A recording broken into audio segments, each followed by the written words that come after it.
Hey guys, Lorrena Magaña here with new Filmmakers Los Angeles, coming to you from Camrich, Los Angeles, located in West Hollywood. Today, I'm talking to director Rachel Goldberg about her new film, Rosita Lopez for President.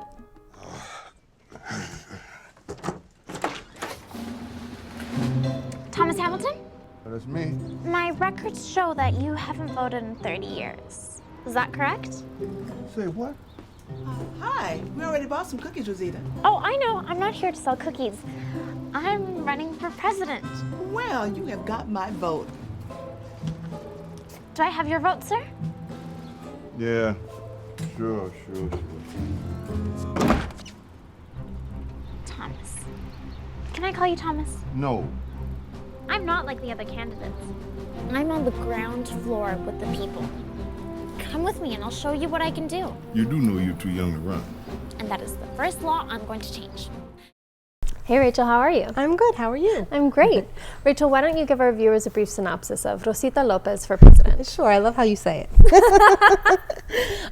It's about a 14-year-old girl running for president of the United States of America. And as she tries to garner votes, she instills more than just a faith in democracy in the people that she meets. She helps to change their lives. How did you come up with the idea behind your film? I got to participate in Film Independence Project Involve, which is their signature diversity program.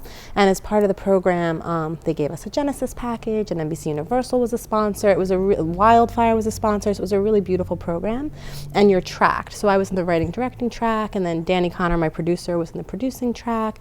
Susumu Kimuro, my editor, was in the editing track. Marlena Steiner, DP, and then Andrew Ahn was also writer-director, but he came on as associate producer.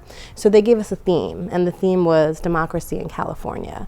And I wanted to tell a story that sort of embodied my view of democracy and the importance of democracy, but I also wanted to celebrate my version of California, and Los Angeles has so much diversity, so I wanted to tell the story of a little Hispanic girl and an African-American man and how she changes his life. What was it like working with Film Independent on this project? It was wonderful. Film Independent, the Project Involve is a year-long program. So they give you each filmmaker a personal mentor, which is wonderful. And then you have like weekly classes and everything from, sound design to cinematography to writing. I got to work with Ruth Atkinson on the script. They help you every step of the way. They're so incredibly supportive of their filmmakers. And I got to work with some amazing people. So Danny Connor, my producer, she's just a rock star because she just made this film happen. We had like no time. She made it happen so quickly, and then our rough cut was 20 minutes long, and after we shot, Film Independent was like, so all the films have to be like 7 minutes long. Oh my God. Yeah. So Susumu Kimura, my editor, was amazing and made it work, totally made it work. Now, you have some really amazing, talented cast members. You have, Charlie Robinson, Rich Pierre-Louis, Daniela Bobadilla. Did you really have to direct them, or was it just they came with everything that you wanted them to show up with and just were rock stars from the beginning? They are rock stars. They are absolute rock stars, and I'm very blessed. I got to work with Robin Lippin, who's a casting director on this film, and she's cast my last 3 films. So she's amazing because she's able to help me get this phenomenal talent. And Charlie, he is just amazing. When he said yes, I was so excited because, obviously he's doing Heart of Dixie. He's got all these wonderful shows and films and plays. But I remember him from Night Court. So I grew up watching him, and I was like, oh my God, it's Charlie Robinson. And he is such an angel and such a doll and just gave so much of himself.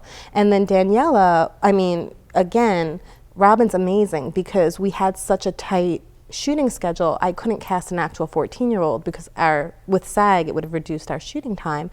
So I needed someone who was older. And at the time she was 20, but she looks 14 and was playing 14. She's been playing 14 for like 10 years. So we were really blessed to get her. She was amazing. And the only direction I would have to give her sometimes is like sometimes her 20-year-oldness would come out and be like, no, she doesn't. She's much more innocent than that, but she's amazing. Like it was a gift. And then yes, Rich Pierre was wonderful again, a Robin Fine, like the whole cast, Mike Muscat, who plays Herman in the little lighting shop. Elaine Taylor actually came from Charlie Robinson because they did the Actors Studio together. So he recommended Elaine, and she was wonderful. All of your films have a social theme with them. Neighbors, you tackled agoraphobia and homophobia in this one, in that one.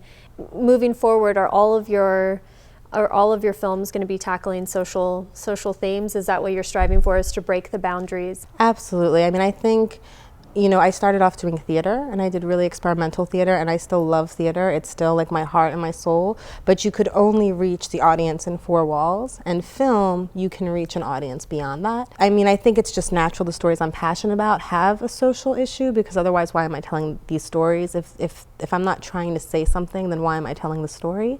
So I think that it's inherent, but I still like to have fun and make them playful and a little wacky and, you know, yeah, a little experimental in their own strange way by like having a 14-year-old run for president. So I try to incorporate a little bit of playfulness so that it's not too serious.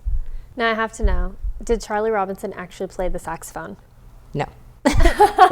but we had Keith Kidmont, who did play the saxophone, and he's brilliant, and he taught Charlie. So Charlie is actually hitting the right notes, and Keith worked with him to like do the right breath and everything. So Charlie worked really hard. He took it very, very seriously. But then, yes, we dubbed in Keith actually playing. So what's next for you? What do we get to look forward to coming from Rachel Goldberg? Hopefully the feature version of Neighbors. I'm really excited about that. I'm hoping to shoot in 2015. So I have a wonderful production company that I've teamed up with, Triangle Road Entertainment. So I'm very excited. So yeah, that's hopefully that's next. Awesome. Well, thank you so much for taking the time to talk to us today. Yeah, thank you. It was wonderful.